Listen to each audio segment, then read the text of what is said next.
Qoyil qolgan tomonim, masalan, Amerikada bordik, oktyabrda bo'ldik Amerikada, iyulda bo'ldik Amsterdamda misolda. Amerikada, Yevropada qanaqa inkubatorlar yangisi bo'lsa, O'zbekistonda o'shalarni ishlatamiz. Albatta buni gapirish mumkinmi yo'qmi bilmayman. Bizda aytishadiki, mazut yoqadi deb-da. Mana Toshkent, rostdan fakt, qishda yoqishadi. Toshkentda tashqariga chiqsangiz, osmon musaffo ko'rasiz. Toshkent ustidan qora bulut turadi.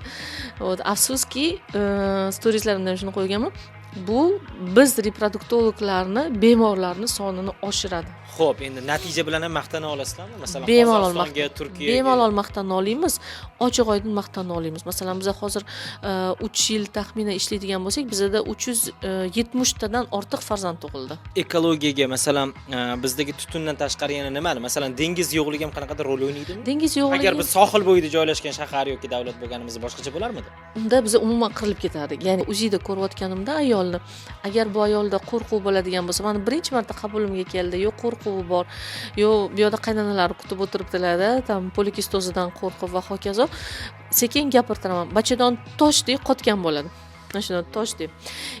Sekin gapirtirib bu ayolni stressni kamaytirganimda bachadon ochilib, endometriy pyshniligi ko'rinadi. 20 ta hujayra bor, ayolning 20 ta hujayrasi bor, lekin undan bitta ham embrion hosil bo'lmaydi. 5-kunga kelib umuman bola yo'q.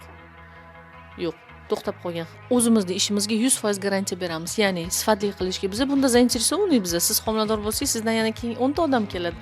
Bitta narsaga kafolat bera olmaymiz, jon berishga.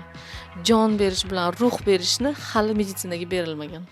Assalomu alaykum barchaga. Demak, bugun biz tibbiyot sohasiga oid zamonaviy muammolardan biri va mana shu muammoga yechim izlayotgan shaxslardan biri reproduktolog, bepushtlikni davolovchi mutaxassis, tibbiyot fanlari nomzodi Muhayyo Maqsudova bilan suhbat quramiz. Assalomu alaykum. Assalomu alaykum. Xush kelibsiz. Rahmat. Qimmatli vaqtingizni ayirmasdan tashrif buyurganingiz uchun rahmat sizga. Rahmat. Demak, ozgina kirish qismi qilib olamiz. Ayni kunda qanday ishlar bilan bandsiz? Aynan mana shu sohada. Aynan mana shu sohada aynan befarzandlikka to'qnashgan, homilador bo'la olmaydigan ayollarga, oilalarga yordam berishga harakat qilaman. Hozir ham podkastga kech qolib keldim, yugurib. Bugungi kunda befarzandlikka uchragan oilalar soni ko'paydi desam, menimcha xato qilmagan bo'laman va reproduktiv meditsinaga ehtiyoj bugungi kunda ko'paydi desam ham xato qilmayman deb o'ylayman. Bu bo'yicha qanaqadir statistikalarimiz bormi? Masalan, har nechinchidir kelinda shu muammo bor degan. Dunyoviy statistikamiz bor, ya'ni misol 15% juftliklarda shu bepushtlik uchraydi degan dunyoviy statistika bor. Unda 100 tadan 15 ta oilada, 100 ta oila qurganda 15 tasida homiladorlik bo'lmaydi. Lekin men o'ylaymanki, bizda nisbatan ko'proq taxmin deb qilaman. Bizda statistika olib borilmaydi O'zbekistonda afsuski. Lekin bitta narsani bilamiz, ajrimlar ko'p. Aynan bepushtlikka taqalgan ajrimlar ko'p. Farzand bo'lmaydi, oilalar tarqalishga majbur bo'ladi. Bu taxmin lekin aniq raqamlar emas, to'g'ri? Aniq raqamlarni aytishim mumkin. Oxirgi mana shu bilgan raqamlarimizdan 15% bizda mana shu ZAGS organlarida eshitishim bo'yicha albatta 15%. Lekin ajralmagan oilalarimiz ham bor. Ular bormi? Ular ko'p, ha. Ular ko'p. Farzand kutayotganlar ko'p.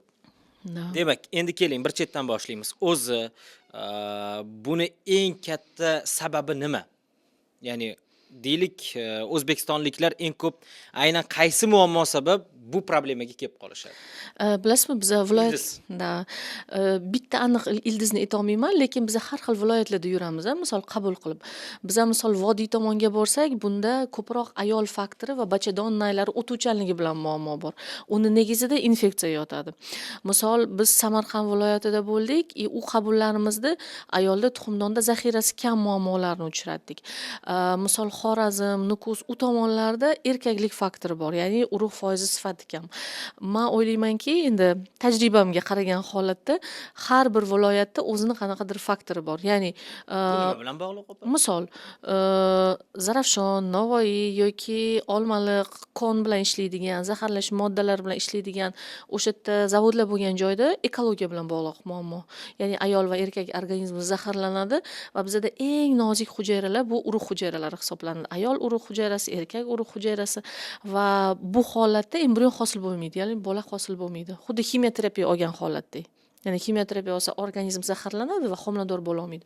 Xuddi shunga o'xshagan ekologiyani ta'siri bor. Mana hozir bugungi kunda albatta buni gapirish mumkinmi yo'qmi bilmayman. Bizda aytishadiki mazut yoqadi deb-da. Mana Rostdan fakt qishda yoqishadi. Toshkentda tashqariga chiqsangiz osmon musaffo ko'rasiz. Toshkent ustidan bu qora bulut turadi. Afsuski, storieslarimda ham shuni qo'yganman. Bu biz reproduktologlarni, bemorlarni sonini oshiradi. Albatta biz bundan xursand emasmiz. Bemorimiz ko'paygandan, chunki o'zimiz ham shu havodan nafas olamiz, farzandlarimiz ham shu havodan nafas oladi. Birinchi o'rinda albatta ekologiya juda ham katta ta'sirga ega. Ikkinchi sabablari bu infeksiya, ya'ni yallig'lanish erkakda, ayolda va turli xil boshqa muammolar. Ekologiyaga masalan bizdagi tutundan tashqari yana nimani? Masalan, dengiz yo'qligi ham qanaqadir rol o'ynaydimi? Dengiz yo'qligi Agar biz sohil bo'yida joylashgan shahar yoki davlat bo'lganimizda boshqacha bo'larmidi? Unda biz umuman qirilib ketardik. Ya'ni bizani ota-buvilarimiz yashab kelgan, bizdan necha avlod oldin, to'g'rimi? Bizani ota-buvilarimiz, dodalarimiz, biza tug'ildik, bizani farzandlarimiz tug'ilyapti. Agar dengizni ta'siri shunaqa katta bo'lganida, O'zbekiston territoriyasida yoki dengizdan uzoq bo'lgan davlatlarda homiladorlik bo'lmas edi. O'z-o'zidan insoniyat uni kamayib ketardi. Buni ta'siri bor albatta, yod kamligi, yod tanqisligi. Bizda yana bitta davlat bor ekan, dengizdan ikkita davlat narida. Liechtenstein. Shuni bilmas ekanman. Yodni qo'shimcha iste'mol qilgan holatda biz ko'p muammolarni albatta yechimini topamiz. Buni sababini men nimada bildim? Yaqinda soch muammosi bilan trixologga murojaat qildim. Surunkali murojaat qildim, chunki sezilarli to'kilish boshladi. O'zi odatda sog'lom odamda 100 tagacha to'kiladi deyshadi, lekin 100 tadan ko'payib ketgandek tuyuldi. O'shanda borganimda, endi bizda yod yetishmovchiligi ko'pda odamlarimizda va bu ko'p kasalliklarning aslida sababi unchalik e'tibor berishmaydi deganda stop. Qanaqa yod yetishmovchiligi degan savol paydo bo'ldi. O'sha paytda sochgaki ta'sir qilsa Yo'q, ta'sir qiladi. Yod ko'p narsaga ta'sir qiladi. Juda muhim element, mikroelement. Bizga bepushtlikka ham ta'sir qiladi hattoki. Chunki buqoq yaxshi ishlamasa, yaxshi gormon bermasa, bizda tuxum hujayra, urug' hujayra yaxshi ishlab chiqarilmaydi. erkaklarga ko'proqmi yo ayollarga? Umuman ikkalasiga ham. Yosh bolada mana shu hali даже внутриутробно deydi. Tug'ilmagan boladan boshlab to 80 yoshgacha bo'lgan erkak va ayol ikkalasiga ham bog'liq. Ikkalasiga ham muhim. Keling endi bitta bolani to uylangunigacha yoki bir qizni turmushga chiqqunigacha bo'lgan jarayonni reproduktiv nuqtai nazardan sog'lom qanday katta qilish mumkin va o'zbeklar qanday katta qiladi? Qayerlarda xato qilamiz? Deylik, bola tug'ildi. Biz qanday xato qilamiz? Katta urg'uni misol podguzniklarga, ya'ni takliklarga e'tibor berishadi. Pampers. Endi pampers bu торговый название-da. Takliklarga qizlarga mumkin emas, bolalarga undan ham muhimroq, ya'ni issiqda o'sha moyaklar turganda yaxshi emas natija deb aniq qilinadi. Lekin umuman men reproduktolog sifatida mana shu 15 yil tajribam borligidan hisobiga aytishim mumkinki, o'g'ilmi, qizmi tug'ilganidan tok o'sha katta bo'lgancha, voya yetgancha biz uni sog'lom hayot turmush tarziga e'tibor bersak, biz ko'p muammolarni yechimini olgan bo'lamiz. Birinchi o'rinda ovqatlanish. Misol, siz o'ylamagansiz, hali farzandingiz yo'q.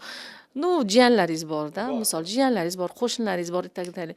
Bayramga biz bolalarga nima beramiz? Shirinlik, yashang. Tortda, biza paytimizda, bizdan oldingi paytlarda hattoki tort faqat tug'ilgan kunda pishirilardi, uyda pishirilardi. Hozir har bitta nima deydi, kunlik ratsionimizda shakarning miqdori shunaqa balandki, shakar bizda reproduktologiyada, endokrinologiyada, umuman meditsinada katta bir ziyon keltiruvchi omillardan hisoblanadi. Oq zahar deyshadi. Xuddi shunday. Shuning uchun birinchi o'rinda ovqatlanishdan boshlaymiz. Ya'ni hattoki smes albatta ona suti eng zo'ri.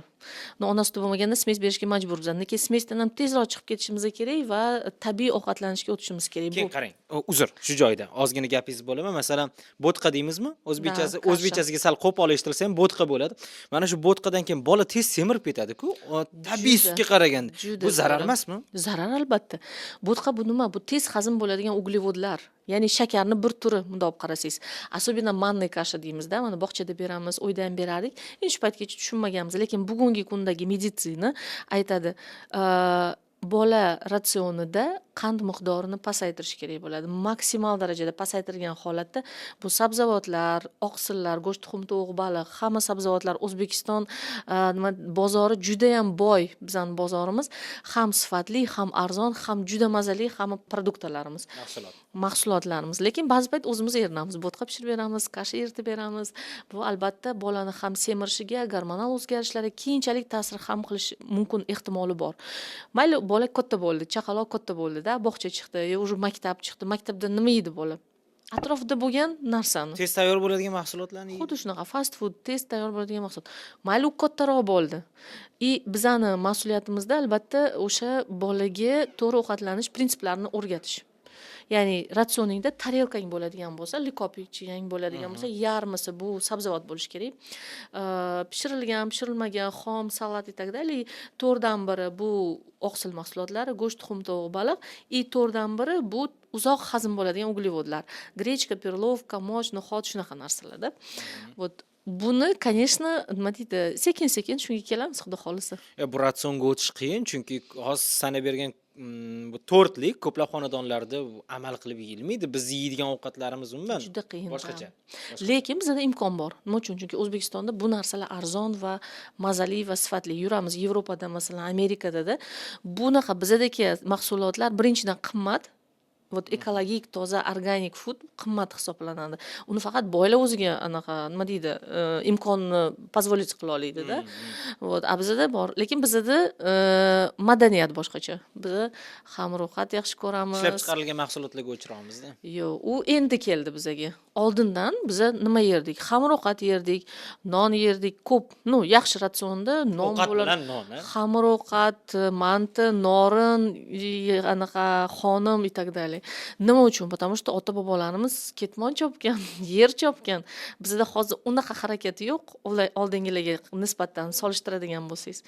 Поэтому biz harakatimizni ko'paytirib, ratsionimizga e'tibor bersak agar ko'p muammoni oldini olgan bo'lamiz. Men buni aniq aytishim mumkin. Xo'p, qarang.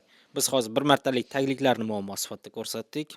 Ovqatlanish ratsionini to'g'irlashimiz kerak. Ya'ni bu yoshga qarab o'zgarib borish kerak-ku, to'g'rimi? Sog'lom ovqatlanish ham. Sog'lom ovqatlanish, mana bola 5-6 oydan уже stol ovqatiga deydi-ku, уже hammani oddiy ovqatlanishga o'tib ketadi-da. Masalan, blenderda chiqarib beramiz, tam sho'rvalarni, sabzavotlar bilan boshqa. O'shandan уже biz bolani ratsionini shakllantirishimiz kerak. O'sha 5-6 oyligidan boshlab уже bolani ratsionini shakllantirib, umuman shakar berishimiz kerak emas. Bu конечно qiyin. Bu necha yoshgacha? Necha yoshgacha inson yashasa, o'sha yoshgacha. Hozir shakar yemagan odam yo'q-ku, masalan. Bu qiyin albatta, nimaga harakat qilish kerak. Xo'p, shakar chiqarib tashladik. Keyin tez pishadigan mahsulotlarni chiqarib tashlaymiz bu yerda. Sport qo'shamiz. Sport qo'shamiz albatta. Bugungi kunda o'sha ortiqcha vazn kichkina yoshdan boshlanadi уже. Masalan 18-20 bizga keladigan juftliklar erlari misolda 30-32 yoshda vaznlari 105 kilo, bu normal holat hisoblanadi. Nima qilibdi? Meni o'rtog'im ham masalan 150 kilo farzandli bo'lgan. Nima qilibdi? Meni o'rtog'im 130 kilo farzandli bo'lgan, lekin bu normal holat emas.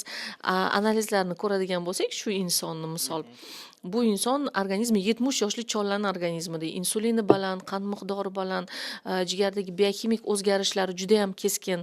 Biz nima deymiz shunaqa holatlarda? Albatta organizm hammada har xil, 150 kiloda ham homilador bo'ladiganlar bor, lekin bu norma emas. Normal vazn tam o'sha bo'ydan -100 taxminan o'rtacha oladigan bo'lsak, indeks massa tela deymiz.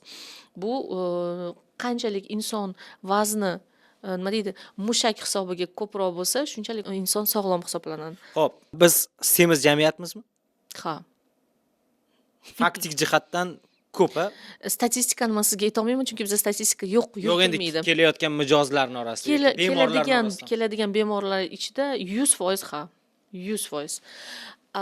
Endi bizani masalan kuzatib boradigan, bizga keladigan bemorlar ko'psi sog'lom hayot turmush tarziga e'tibor beradi, 10,000 qadam yuradi, vaqtida uxlaydi, ratsionni beramiz, mana sotsial setlarimizga, ijtimoiy tarmoqlarimizga qo'yamiz. Ayollar harakat qiladi vaznni ushlab turishga. Lekin yigitlarimiz bilan taxminan 80% da ortiqcha vazni bor. Misol o'zingiz necha kilosiz? Oxirgi chiqqanimda 69 edim. 69 yaxshi. Bo'yingiz nechi? Yaxshi, bu normal, ushlayman. Bo'yingiz nechi? 71 mi? 70 mi? Shunaqa. 70, ну, normadasiz. Undan baland emas. Ozgina osishingiz уже indeks massangiz oshadi. Yo'q, bunga sabab shu Yana bitta narsa. Trixologga qilgan murojaatimdan keyin bo'lgan menda ham. U yurishing kerak degan. Endi piyoda yurish masalasi bo'yicha ham savolim bor. Ya'ni o'zi 10 mingdan kamroq yurib ham mumkinmi yo undan kammi bir kunga?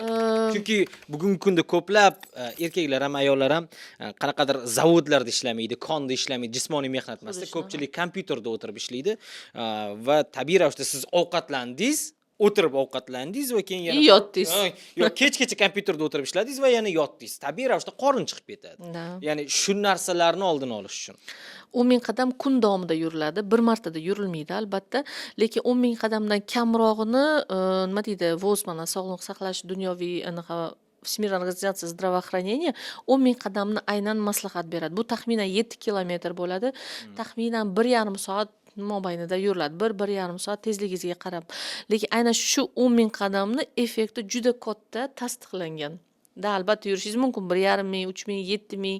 Ofisda ishlaydiganlarda 2 mingdan ortmaydi qadami. Buni ko'rganmiz.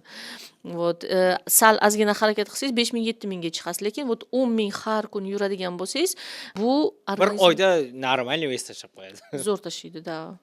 Zo'r tashiydi, yog' ketadi, yog'ni ves tashlamasligi mumkin. Yog'ni o'rniga mushak keladi, mышца o'sadi. U juda zo'r. O'shaning uchun vazn uchun nafaqat vazn ham muhim, mana tam belni o'lchami bor-ku. Объем талии deydi. Объем талиyaga qarab ham biz bilsak bo'ladi. Ya'ni qorni bor yo'q, soответственно, yog' hisobiga ham bu vazn yoki mushagi hisobiga ham bu vazn. И uyqu. O'zi shunga kelayotgan. Nechida yotish kerak? Normal jinsiy muammolarga uchramasdan to'g'ri yashash uchun nechida uxlashimiz kerak? Chunki hammamiz oxirgi 10 yilda uxlash vaqtimizni keskin sekinlashtirdik, kechga surdikda. Futbol ko'ramiz, choyxonadan kelamiz, ishdan kelamiz, keyin kelib reels ko'ramiz, Shu vaqtingizni kim oladi bilasizmi? Undan keyingi vaqtingizni kim oladi? O'zimiz. Yo'q. Ijtimoiy tarmoqlar. Ijtimoiy tarmoqlar shunaqa qurilganki, bugungi kunda algoritmi что sizni ish vaqtingizni ola olmaydi, misolda, потому что ishdasiz.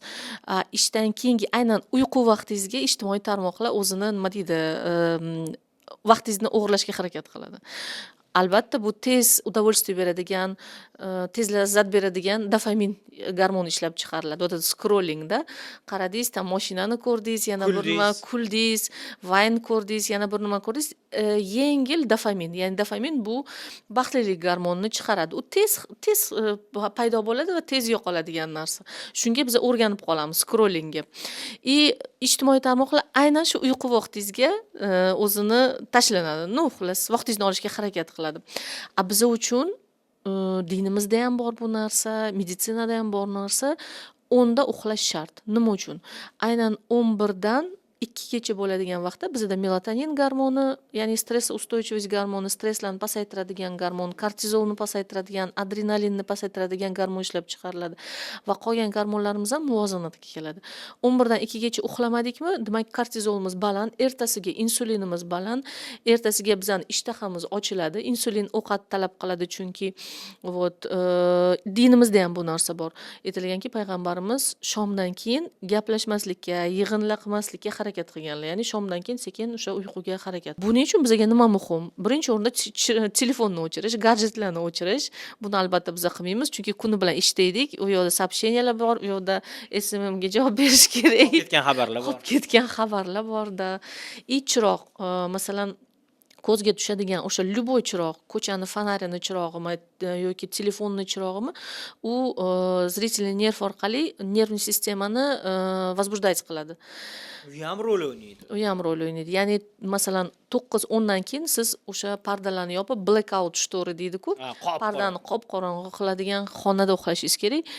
Xona muzday emas, no salqinroq bo'lib, еще undan tashqari влажный bo'lish kerak. Ya'ni namligi balandroq bo'lish kerak.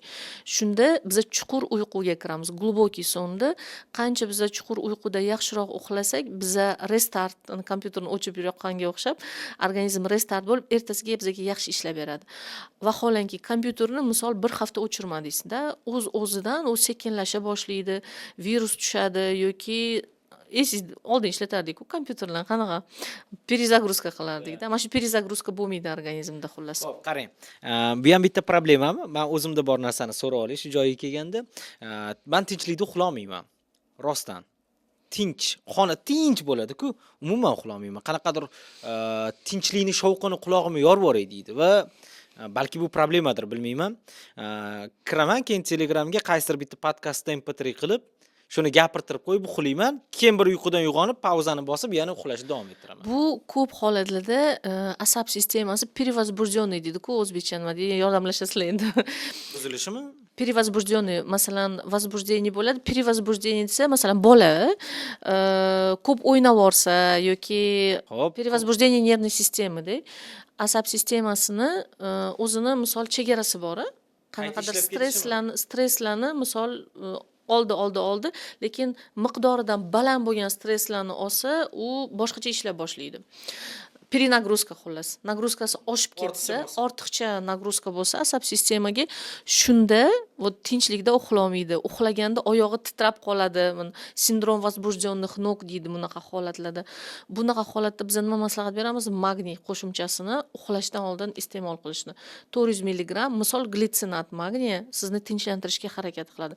Значит, kun davomida sizga tushayotgan stress yoki mas'uliyat yoki qanaqadir nagruzkangizni kamaytirishingiz kerak. Bunga nima yordam beradi? Basseyn, suzish tinchlantiradi. Uxlashdan oldin albatta hamma chiroq, shum hammasini o'chirish, magniy aytganimdek yordam beradigan narsalar. Sportga qatnaydigan bo'lsangiz, misol sizga sportda og'ir ko'tarish to'g'ri kelmaydi. Sizga naborot tinchlantiradigan basseyn, yoga, shunaqa narsalar, ya'ni asab sistemasini tinchlantiradigan narsalar ko'proq. Oldin miya joyiga tushish kerak deb to'g'rimi? Da, chunki nagruzkasi katta. Tushunarli. Xo'p, keyingisi biz uxlashni gaplashdik, boshqa mavzular. Endi choyxona mavzusi bor. Biz juda ham yog'li ovqatlanamiz-ku. Bu qanaqa problemalarni keltirib chiqaradi? Reproduktiv nuqtai nazardan, chunki biz endi hozircha yo'q bo'lib ketdik-ku, lekin nahordan oshga borilardi. Keyin masalan hozir choyxonada ham men yog'siz osh ko'rmaganman biror marta. Haddan tashqari yog'li keladi. Bu ham qanaqadir muammolarni keltirib chiqarsa kerak. Nahorga osh juda zo'r mavzu bo'lgan. Endi bizlar uchun emas lekin-da. Bizlar chunki nahorga oshga borsak, misol erkaklarimiz nahorga oshga borishdi, keyin ofisga borib ishlashadi. Bizning dodalarimiz chiqib ketmon chopishgan. Da, fizический nagruzka bilan uglevodlarni hazm qilgan. Kechki choyxona endi kechqurun bo'ladi, to'g'rimi? Kechki choyxonadan kelib nima qilinadi? Hech kim daroshkaga turib navratli endi bilmadim. Yurmaydi, sekin uxlashga yotadi. Chunki kuni bilan charchagan, insonlarni ham tushunsa bo'ladi hammani ham. Yog'li ovqatni ziyoni yo'q, men sizga aytsam, dumba, yog' bugungi kunda bu yaxshi hisoblanadi. Qanaqasiga?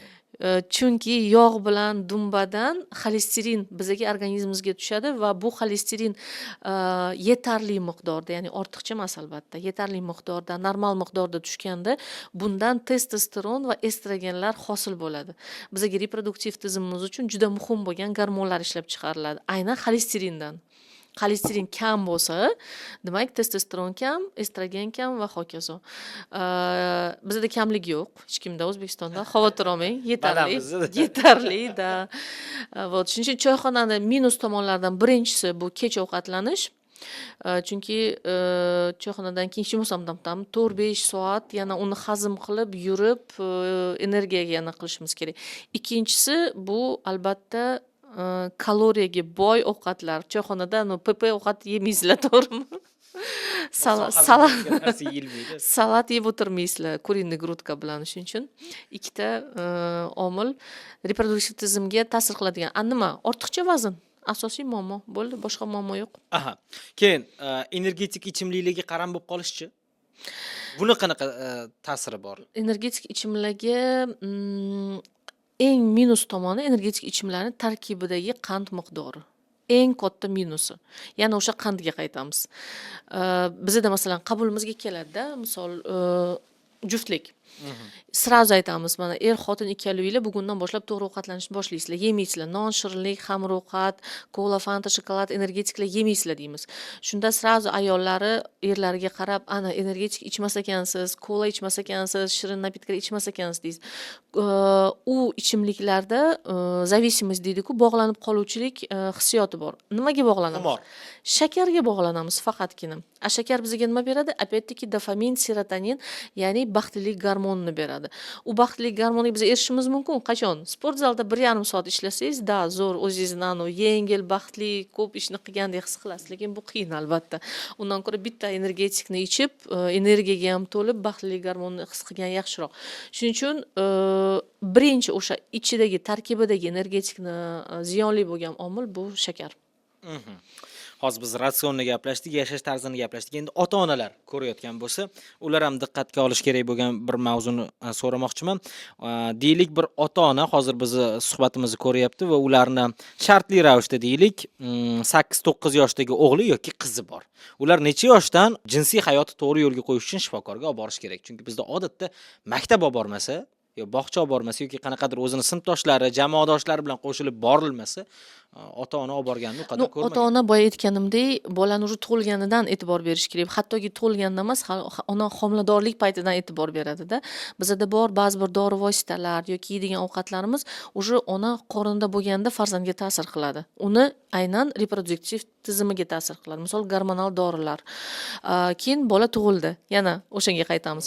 Bolani o'sha tug'ilgandan boshlab vazniga e'tibor berish, bo'y o'sishiga e'tibor berish.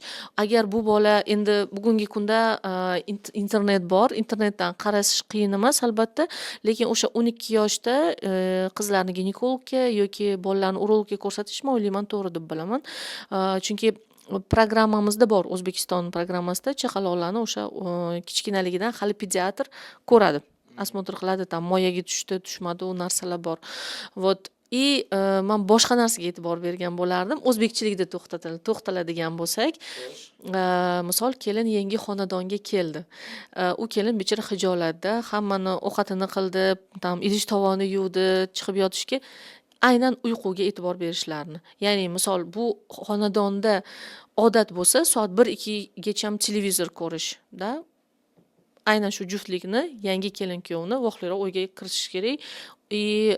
Rejimini normaga keltirish kerak. Ba'zi bir qizlar hijolat bo'ladi, ba'zi bir kelinlar hijolat bo'ladi. Undan kirib yotishga. Lekin meditsina tomonidan biz buni maslahat beramiz. Unda uxlashga yotish kerak, gormonal tizim normal bo'lishi uchun. Bizga misol kelinlar shikoyat qiladi. Men kirib yota olmayman, faqat qaynonam televizor ko'ryaptilar, tam hijolat bo'laman oldilarda, uyalaman deydi yoki qo'ymaylar deydi, shunaqa holatlari ham bo'lgan. Qo'ymaylar, tipa uxlatmaydimi, kirgizmaydimi? Nima qilasizlar voqli bunaqa yotib tamda ili tam biz hali o'tirimiz tam shunaqa narsalar bu tajribamizdan kelib chiqqan holatlar.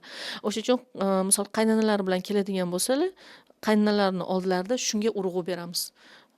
Unda uxlash shart, nafaqat yoshlarga, yosh kattalarga ham. Chunki yosh kattalarni ham gormon tushib ketsa, misol ayollarni yo erkaklarni, ularda ham o'sha klimaks holati qiyin kechadi. Erkaklarda andropauza holati qiyin kechadi. Shuning uchun uyquni butun oilaga nima deydi, xuddi madaniyat bo'lishi kerak. Unda uxlash shart. Xuddi shunaqa.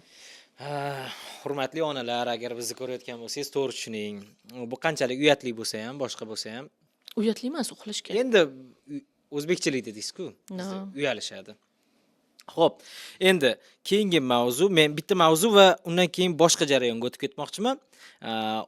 Internet rivojlangan zamonda yashayapmiz. Istaymizmi, yo'qmi, bizga yoqadimi, yo'qmi? Pornografiya sanoati juda ham rivojlangan. Bu katta pul aylanadigan biznes va uni ishlab chiqaruvchilar orqasidan pul kelgandan keyin to'xtatishmaydi va tabiiy ravishda ularning iste'molchilari ham ko'p bo'ladi. Men bugungi kunda afsuski ishonch bilan ayta olaman, ko'plab hatto qiz bola kursdoshlarimda uchratib qolganman-da, shunga qaramlikni yoki shunga moyillikni, doimiy tomoshabinlikka moyillikni. Bugungi kunda yangilik bo'lmay qoldi ko'pchilik uchun. Hamma uchun emas, ko'pchilik uchun. Buni qanaqa zarari bor? Ya'ni hayron qolmaslik hissi paydo bo'lgandan keyin. Bu ham qanaqadir problema keltirib chiqarmaydimi? Javob bermasam bo'ladimi deydi. Bo'ladi. Xo'p, deylik Chunki bu savolda endi qabulda masalan tushuntiramiz albatta juftlikka, eriga, ayoliga birgalikda o'tirganda bu narsani tushuntiramiz, но ommaga buni olib chiqishni Tushunarli. istamagan bo'ladi. Xo'p, oldinglarga deylik bir juftlik keldi, er-xotin, ularning farzandi bo'lmayapti. Birinchi ular bilan nima qilasizlar? Birinchi ularni ko'rikdan o'tkazamiz. Mana birinchi so'raydigan savolim, siz nima ish qilasiz? Erdan.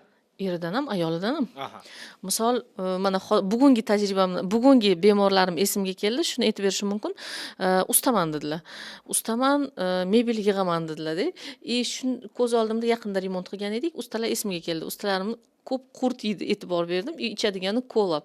Qurt yesa biz mediklar uchun bu belgi, что temir moddasi yetishmovchiligi bor erkakda. Ko'p yesami yo shunchaki yesami? Ko'p yesa, Ko'p yesa. paketlab olib kelishadi. Ustalarga murojaat qilmoqchi edim shu o'rinda. Chunki bemorlarimni nimaga olib boryapman bu temani, что professiya juda ham muhim. Ya'ni ishlaydigan o'sha soha juda ham muhim. Zaharlanishga e'tibor beramiz. Ekologiyadan tashqari, misol ayollarimiz ishlashi mumkin salonda lak, kraska, shunaqa ziyonli moddalar. Erkaklarimiz ishlashi mumkin, ishlab chiqarish, usta yoki qanaqadir zavodda og'ir metallar, tam svenets, kadmiy, shunaqa narsalar ishlatishi mumkin. Bular o'z o'rnida bizning reproduktiv tizimimizga katta ziyoni borligini bilamiz. Shuning uchun birinchi kelganda savolim, siz nima ish qilasiz? Ishini bilganimizdan keyin u zaharli moddalarni chiqarishga harakat qilamiz va qolgan tekshiruvlardan o'tkazaveramiz. Bugungi o'sha qabulimizdagi bo'lgan usta, masalan, mebel yig'aman dedilar. Qattan bildim, zaharli modda bularga ta'sir qilgani ferritin miqdori past. Ferritin degan analizimiz bor. U qonda, umuman organizmda oqsil borligini ko'rsatadi. Erkaklarda oqsil miqdori baland bo'ladi. Baland yursa, urug' foizi sifati yaxshi bo'ladi. Ayollarda unchalik ahamiyatga ega emas. Qanchalik erkak organizmi zaharlangan bo'lsa, shu ferritin tushib boradi. Bu urug'ga ta'sir qilishi mumkin, homilador bo'lishiga ta'sir qilishi mumkin. Albatta, ustalarga maslahatimiz birinchi o'rinda o'sha umumiy защитный средства защиты deymiz rus tilida, o'zbek tilida bu himoya vositalari. Himoya vositalarini albatta ishlating. Ya'ni bu qo'lqop bo'lishi mumkin, bu niqob bo'lishi mumkin, bu ochki. Ishlaydigan joyingizni albatta har doim проветривать deydi, havo almashtirib turing. Chunki bu misol o'sha lak, kraska va hokazo ziyonli organizmga tushadigan moddalar yillar davomida organizmda turadi. 15-20 yilgacha turishi mumkin va o'z zararini ko'rsatishi mumkin. Nafaqat homiladorlikda. Keyin ko'rsatadi. Albatta. Nafaqat homilador bo'lishda, balki umumiy onkologiyaga ham olib borish ehtimoli bor. Birinchi o'rinda demak himoya vositalari, ikkinchi o'rinda har soatda iliqdan issiqroq bo'lgan suv iste'mol qiling deymiz. Misol 1 bokal. Nimani o'rniga? Xuddi kapelnitsa olamiz-ku, shamollaganimizda, kasal bo'lganimizda u yuvadi, qonimizni yuvadi. Va albatta oqsilga boy bo'lgan mahsulotlar ko'proq iste'mol qilsangiz, go'sht, tuxum, tovuq, baliq, kollagen bugungi kundada bor. Bu zaharli moddalarni chiqarishga yordam beradi. Shuning uchun birinchi savolimiz, siz nima ish qilasiz va qanaqa zaharli moddalarga kontaktingiz bor? Aloqangiz bor. Da. Xo'p, endi siz hozir qisman aytib o'tib ketdingiz, lekin eng ko'p qaysi kasblarda uchraydi bu muammolar? Bizda hattoki professiyalar bor, ya'ni bepushtlikka moyil bo'lgan Shu kategoriya bo'yicha. Kategoriya bor. Endi kam o'zi bunaqa insonlar kam, albatta bu kosmonavtlar, lyotchiklar, aviatsiya bilan bog'liq bo'lgan Ularda ham insonlar. bo'ladi. Ularda ko'p uchraydigan deb hisoblanadi, chunki ular radiatsiyaga yaqin yuradi. Ikkinchisi bu kimyoviy ishlab chiqarish, zavod, fabrika и так далее, anaqalar ishlab chiqarishda, pромышленностьda. Uchinchisi bu farmatsevtlar. Aptekada sotadigan farmatsevtlar. Apteka sotuvchilari yoki ishlab chiqaruvchilari yoki dori tayyorlovchilari. Nima uchun? Ularda nima uchun? Ularda har doim o'sha ular hid orqali, o'sha hid nafas yo'llari orqali o'sha dori vositalarini nimasini yutadi. O'zi bilmasdan qabul qilib yashaydi, to'g'rimi? Xuddi shunaqa. Xuddi shunaqa zaharlanish bo'ladi. Shunaqa bizda kategoriyalar bor, bepushtlikka moyillik bo'lgan anaqalar. Albatta o'shanga yaqinroq bo'lgan mana ustalar misol tamda zaharlanadi.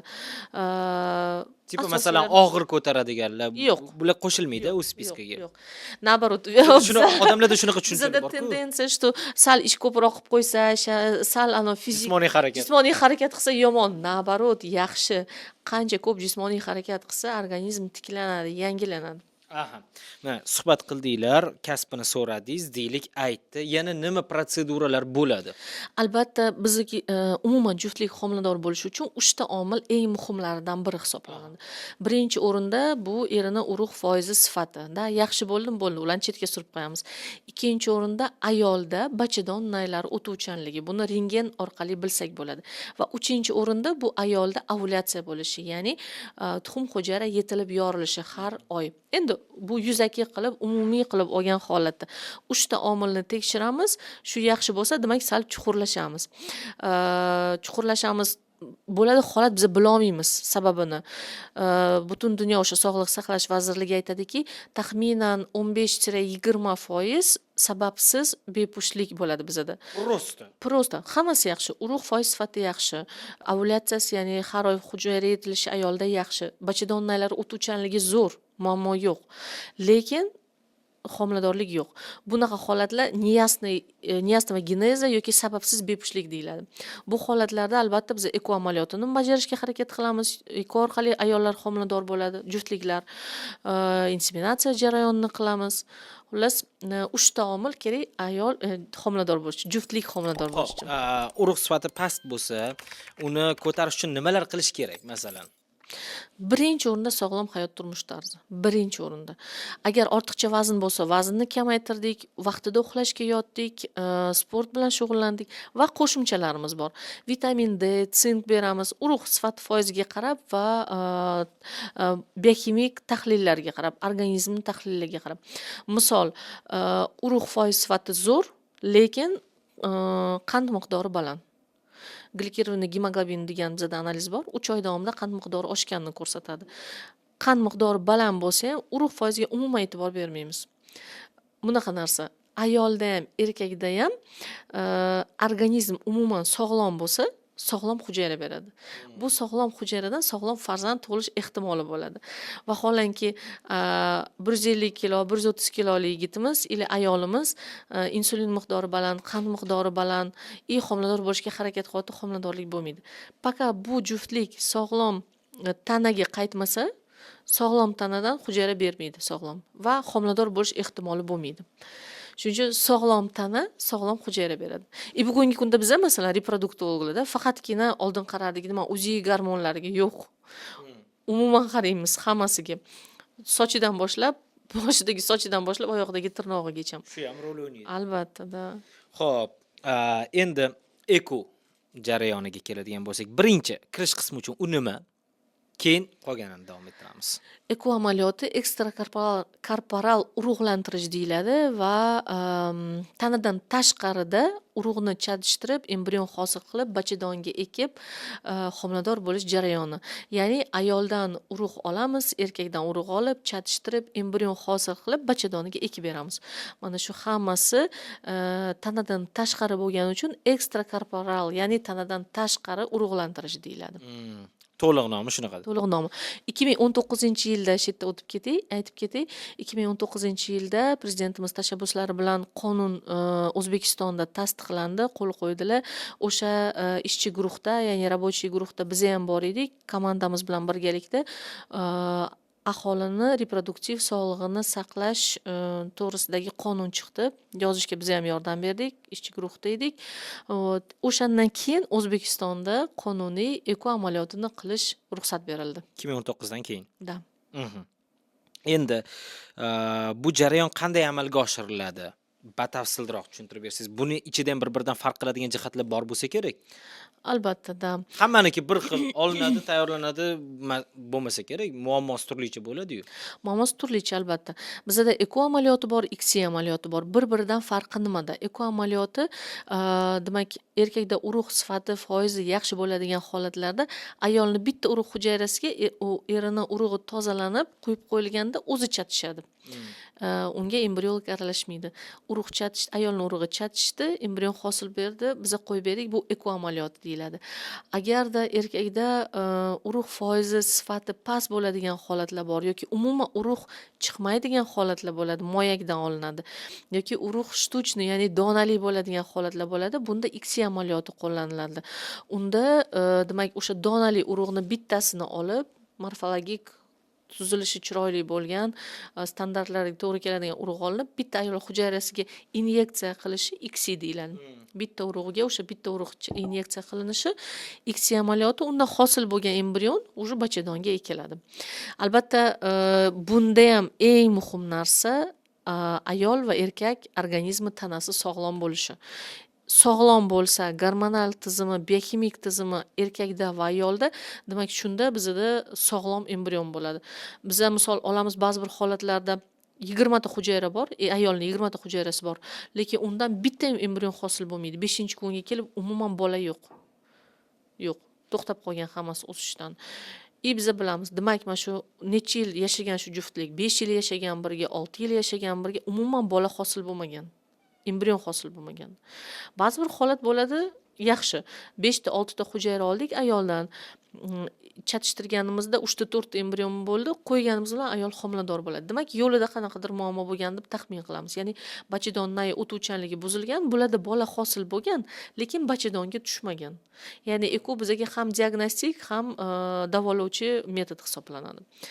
Albatta, bugungi kunda eko orqali juda ko'p farzandlar tug'ildi, alhamdulillah. Bizda misol 19-yilda endi ruxsat berilgan bo'lsa, ungacha bemorlarimiz chetga borardi, tayyorlardik. Turkiya borardi. Arzonlashdimi shundan keyin? Albatta arzonlashdi. Misol Turkiyaga borib kelishingiz, samolyotga to'laysiz, mehmonxonaga, yeb ichishingizga to'laysiz. Bizda bu xarajatlar yo'q albatta. Ancha arzonlashdi bizga unga qaragan nisbatan, lekin ko'p jo'natardik Qozog'iston, Turkiya, Rossiyaga. Bugungi kunda butun jarayonni O'zbekistonda qilish sharoitlari bor. Xo'p, endi natija bilan ham maqtana olasizlarmi? Masalan, Qozog'istonga, Turkiyaga bemalol maqtana olamiz, ochiq oydin maqtana olamiz. Masalan, biz hozir 3 yil taxminan ishlaydigan bo'lsak, bizda 370 tadan ortiq farzand tug'ildi. Bitta bizning klinikamizda bu. Lekin O'zbekistonda bugungi kunda 30 tadan ortiq klinikalar bor. Va qoyil qolgan holatlar bizda juda ham tez rivojlanadigan, aynan reproduktologiya tez rivojlanadigan tibbiyot hisoblanadi. Yevropa boramiz, Amerika boramiz o'rganishga-da. Har yil bizda Yevropada, Amerikada konferensiyalarimiz bo'ladi. Butun dunyo tajriba almashiniladi. Butun dunyo reproduktologlar yig'iladi. Unda misol tam o'zini оборудованиесini ko'rsatadi-da. Masalan, inkubator bor bizning embrionlarimiz o'sadigan, xuddi nima deydi endi, beshik deydimi, shunga o'xshagan inkubatorlarni ko'ramiz. Qoyil qolgan tomonim, masalan, Amerikada bordik, oktyabrda bo'ldik, Amerikada, iyulda bo'ldik, Amsterdamda misolda. Amerikada, Yevropada qanaqa inkubatorlar yangisi bo'lsa, O'zbekistonda o'shalarni ishlatamiz. Yoki bolachalarni o'stiradigan suyuqliklarimiz bor-da. O'sha suyuqliklar Rossiyadan ham, Qozog'istondan ham, endi afsuski O'zbekistondan ham ishlab chiqarilmaydi u narsalar. Bu narsalarni faqat Amerika, Yevropadan olib ishlatamiz, chunki ular tibbiyotda oldinroqda bizdan. Ilmiy jihatdan bizdan oldinroqda. Biz yetib kelamiz qachondir, xudo xolasa, shu narsalarga. O'shaning uchun ham eko qimmat. Chunki biz qimmat jihozlar ishlatamiz, qimmat embrion o'sadigan sredalar ishlatamiz. Amerikada bugungi kunda o'shanda borganimizda so'raganimizda eko necha pul turadi? Xuddi jihoz bizning laboratoriya bilan bir xil. Xuddi o'sha sredalar, biz embrion o'stiradigan suyuqliklar bir xil. $25,000 turadi Amerikada, bizda taxminan 3,000 atrofida turadi, 28 million so'm turadi. Nimaga degan savol tug'iladi. 6 karra. Nimaga 10 karra? Почти 10 karra-da. Siz hozir mana qarang. Bizda 3000 ga yaqin, to'g'rimi? Bizda 28 million so'm masalan. Bugungi kunda eko 28 million so'm, ularda $25,000. Nimaga? Bilmayman nimaga. Оборудование bir xil, jihozlar bir xil, o'stiradigan sreda bir xil. Endi-da misol ularning strafovkasi bor. Ularning strafovkasi bor, strafovkaga to'laydi. Sizga berilmaydimi shu narsalar? Strafovka bizda yo'q. Bizda strafovka yo'q hozircha. Bo'ladi degan. Aslida bo'lishi kerak, to'g'rimi? Endi u tizimga bog'liq, конечно. U meditsina, tibbiyot tizimiga bog'liq. Misol davlat shunaqa tizim qilsa, bitta klinikaga emas, umumiy meta tizimga bog'liq, to'g'rimi? Sog'liqni saqlash. Umumiy sog'liq saqlash tizimiga bog'liq. Xo'p, o'z ekoni muvaffaqiyat darajasi 10 dan necha? 10 dan emas, 100 dan oladigan bo'lsak, 100 dan necha? Da, umumiy qilib oladigan bo'lsangiz, taxminan 40-50% ga boradi. Lekin bor. Misol 40 yoshli ayol bilan 28 yoshli ayolning farqi katta.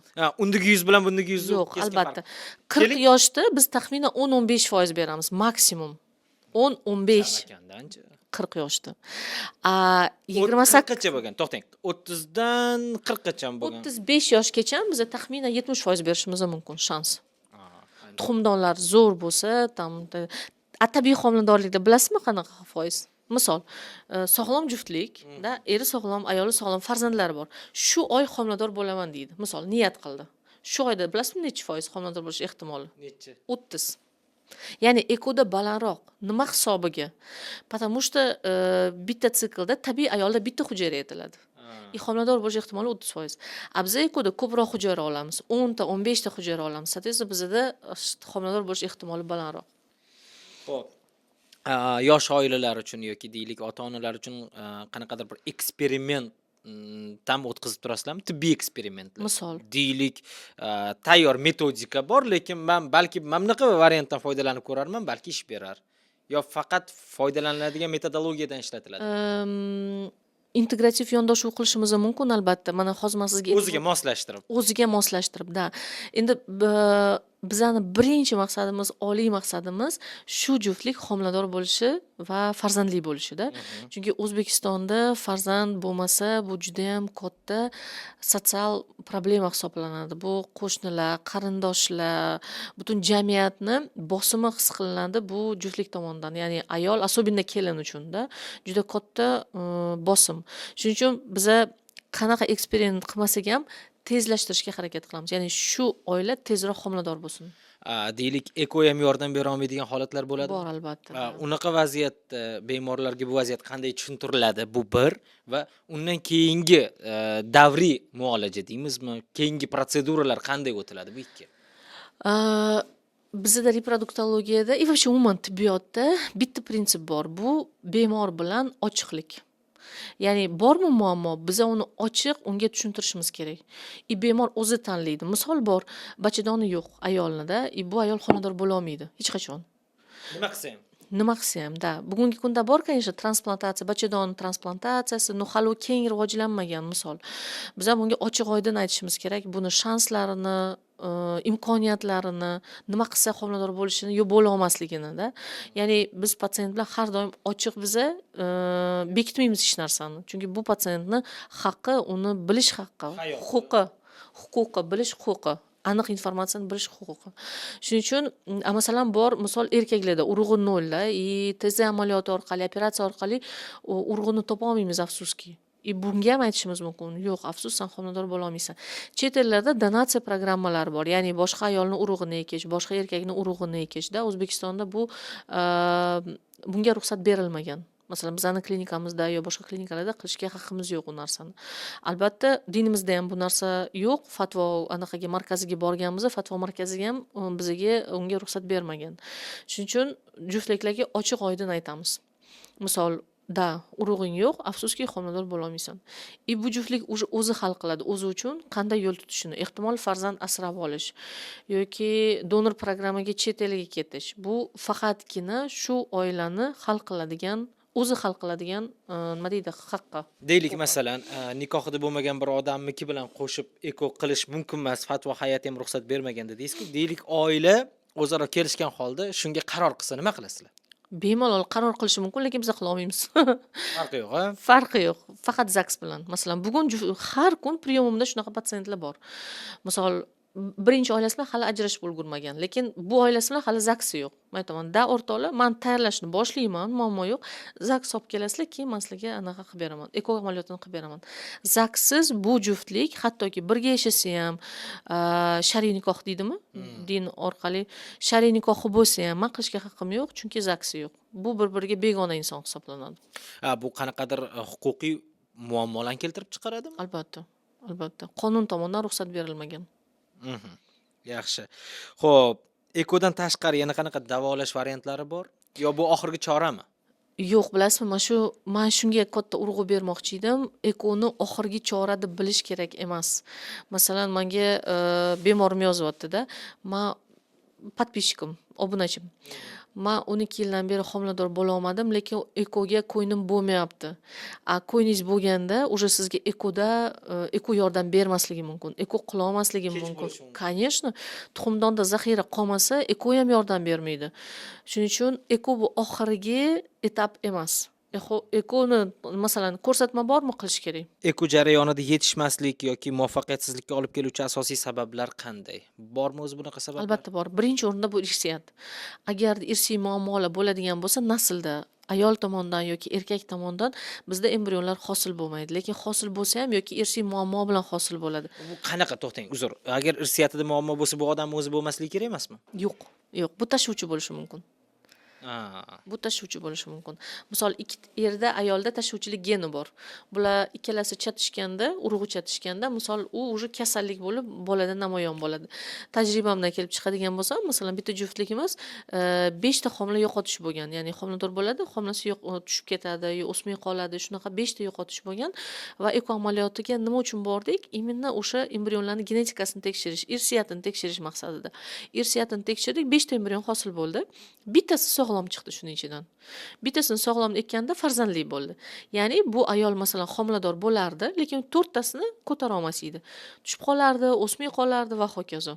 O'shuning uchun birinchi o'rinda ekoda muammo tug'diradigan yoki homilador bo'lmaydigan holatlar bu irsiyat. Bundan tashqari? Bundan tashqari albatta bor. Bu masalan ayolni immunologik besplodие deymiz, ya'ni organizmi embrionni itarish. Bunga qarshi bugungi kunda alhamdulillah уже qator dorilar, qator protokollarimiz bor qo'limizda. Uni yengib o'tishimiz mumkin. Undan tashqari yana nima bo'lishi mumkin? Bachadondagi to'sqinlar, ya'ni bachadonda polip, mioma, shunga o'xshagan to'sqinlar, uni ham yechishimiz mumkin. U ham muammo emas, Xudoga shukr. Xo'p, eko jarayonida qanaqadir erkak va ayolning psixologik holati ham rol o'ynaydimi? Albatta. Birinchi o'rinda psixologik. Har bitta reproduktolog, menmi, boshqa reproduktologmi, mana qabulimga kelishidan boshlab уже psixologik sekin nastroy boshlanadi. Tajribasiga qarab har bitta vrachni. Ya'ni bu ayolni qo'rquvlari bilan ishlanadi. Bu ayolni ekoda asosiy ekodan qo'rquv nima bo'ladi? Birovnikini ekadi yokida birinchi martadan homiladorlik bo'lmaydi yokida bola nosog'lom tug'ilishi mumkin. Ekoda shunaqa qo'rquv bor. Yoki yana o'xshamasi. Yana o'xshamasligi mumkin, tushib qolishi mumkin, o'smay qolishi mumkin, bola nosog'lom bo'lishi mumkin. Mana shu hamma qo'rquvlarni biz albatta gaplashib chiqamiz birinchi o'rinda. Undan tashqari eng katta, juda ham katta muhim bu jamiyat oldidagi bu ayolni nima deydi, mas'uliyati. Bu o'ylaydiki, agar men eko qilsam, homilador bo'la olmasam, bo'ldi. Meni o'yda qayda borishadi. Xuddiki bu ayol mas'ul homilador bo'lishiga yoki bo'lmasligiga. Bu eng katta qo'rquv ayollarda, kelinlarda. Ayollarda emas, kelin, bosim, albatta. Shuning uchun biz nima deymiz? Misol, eko qilayotgan bo'lsangiz, siz va oilangiz bilsa bo'ldi. Buni hammaga ovoza qilish shart emas. Chunki hamma so'raydi, bo'ldimi, bo'lmadimi va hokazo. Hammani asab sistemasi har xil. Kimdir buni qo'yniga oladi, kimdir olmaydi bu narsani. Shuning uchun bu nima deydi, oilani qarori va oila ichida qilinadigan narsa va buni hamma bilishi shart emas. Xo'p, psixologik holat har xil bo'ladigan odamlar bo'ladi-yu. Masalan, pessimist odamlar bo'ladi. Pessimist ular bilan ishlash qiyin. Pessimistlar bilan qanaqa ishlaysizlar? Chunki optimistda o'zi shunaqa pafs yuqori bo'ladi. O'xshaydi degan fikr bo'ladi. Pessimistlarda o'xshamay qolsa-chi degan qarash ham bor-da. Albatta psixologga jo'natamiz. Chunki bizning tajribamiz yetmasligi mumkin-da, kvalifikatsiyamiz yetmasligi mumkin bu inson bilan gaplashishga. Lekin bitta narsani bilaman, hattoki mana ko'rikda, uzida ko'rayotganimda ayolni, agar bu ayolda qo'rquv bo'ladigan bo'lsa, mana birinchi marta qabulimga keldi, yo qo'rquvi bor, yo bu yoqda qaynonalari kutib o'tiribdilar-da, tam polikistozidan qo'rqib va hokazo.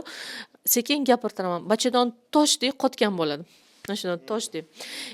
Sekin gapirtirib bu ayolni stressni kamaytirganimda bachadon ochilib, endometriy pyshniligi ko'rinadi. Yoki ayol homilador bo'lib keldi misolda, qo'rquvi bor, bu homilam tushib qoladimi degan kichkina srokda yotganidan srazu tonus, ugroza ko'rinadi. Gapirtirib bu ayolni tinchlantirganimda bachadon dum-dumaloq bo'lib, homila qopi ham dum-dumaloq bo'lib, ugrozasi o'z-o'zidan kamayadi. Aytmoqchi bo'lganim, ayolni asab tizimi bachadon bilan bog'liqligi juda ham kuchli. Primaya зависимость deydi-ku. Asab, hattoki bilasizmi, mana urush paytida ayollar homilador bo'lmagan. Ko'p ayollar homilador bo'la olmagan. Hayzdan qolgan. Nima uchun? Потому что asab tizimi, nervный sistema buzilgani hisobiga gormonal o'zgarishlar, bachadon tonusda bo'lish ehtimoli baland. Shuning uchun harakat qilamiz, gapiramiz. Anaqada ijtimoiy tarmoqlarda ko'p gapiramiz bu to'g'risida. Yokida yordam bermasa albatta psixologga jo'natamiz ayolimizni. asab tizimini, Ruhiy qo'rquvlarini, holatini birinchi tiklashimiz kerak. ruhiy holatini tiklash uchun bu bizga juda qo'l keladi. Aha. Endi balki noto'g'ridir berayotgan savolim, lekin qiziq. Masalan, eko jarayonida egizak ham paydo qilish mumkinmi? Bo'ladi-da. Bo'ladi. Bu endi bizani Bu anomal holatmi? Ya'ni hammada ham o'xshamaydigan. bu yaxshi holat deb o'ylaysizmi? Yo'q, bilmadim. Buni yaxshi yo yomon holat deysizmi? Siz uchun nima deb o'ylaysiz misolda? Har doim ham o'xshamaydigan holat deb bilaman. Bo'ldi. Shu joyda tugaydi gapim. Yo'q, mana o'xshamaydigan emas. Misol homilador bo'ldi, egizak, bu yaxshi holatmi, yaxshi emas holatmi? Endi umuman farzandi yo'q odamlar uchun albatta bir Yaxshi. emas ikkita bolali Juda bo'lish zo'r, albatta da. yaxshi. Bizda masalan hattoki ommada 4 ta tug'ibdi deb, 5 ta tug'ibdi deb omma baqirib chiqadi bu narsani, lekin biza ginekologlar uchun bu yaxshi emas holat hisoblanadi. Aslida nima uchun? Chunki egizak 2 ta, 3 ta, 4 ta, 5 ta va hokazo o'zini risklari juda baland. Ham ona uchun, ham farzandlar uchun. Birinchi risk vaqtidan oldin tug'ilishi. Hamma rodomdan ura deb olib chiqadi. Bo'ldi, esdan chiqdi. Bu yog'ida bu bolalar qanaqa razviyasi bo'ladi? Pol nevropatologlarga qatnaydi, pediatr nazoratida turadi, rivojlanishida, asosiy nervni sistemasi rivojlanishida muammolar bo'ladi. Shuning uchun biz reproduktolog sifatida dvoyna bo'lsa, uncha xursand bo'lmaymiz. To'g'risi. Yaxshi, lekin bitta yaxshi edi. Bittasi zo'r. Bitta sog'lom, vaqtida tug'ilgan farzandiga baribir ham yetmaydi. Dvoyna ham, troyna ham. Alhamdulillah, bor 40 haftagacha ham yetib borib, vaqtida tug'adiganlar bor, bular kam. Aha. Endi bitta savolim qoldi. Men yaqinda bir joyda eshitib qoldim.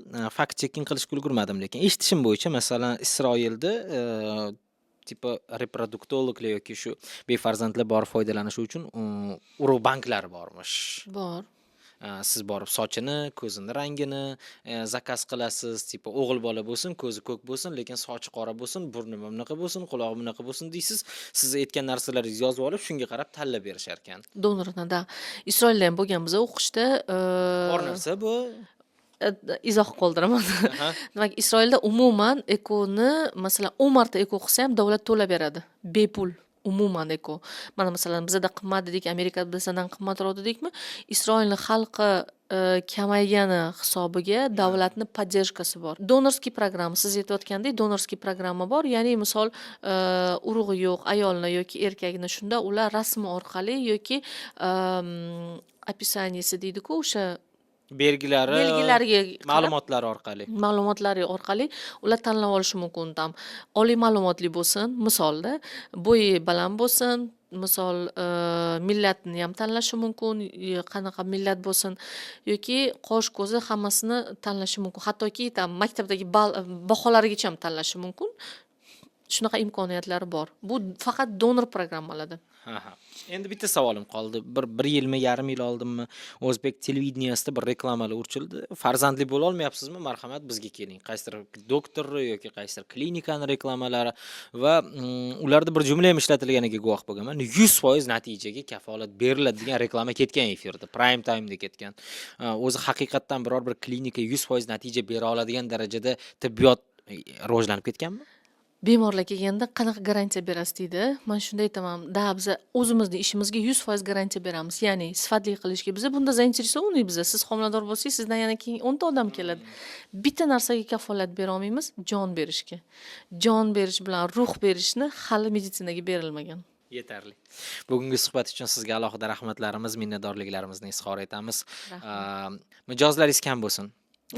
Garchi bu sizga iqtisodiy manfaat olib kelmasa ham mijozlaringiz kam bo'lsin va bunaqa muammolar xalqimiz boshiga tushmasin deb qolaman. Amin. Salomat bo'ling. Rahmat. Kattakon.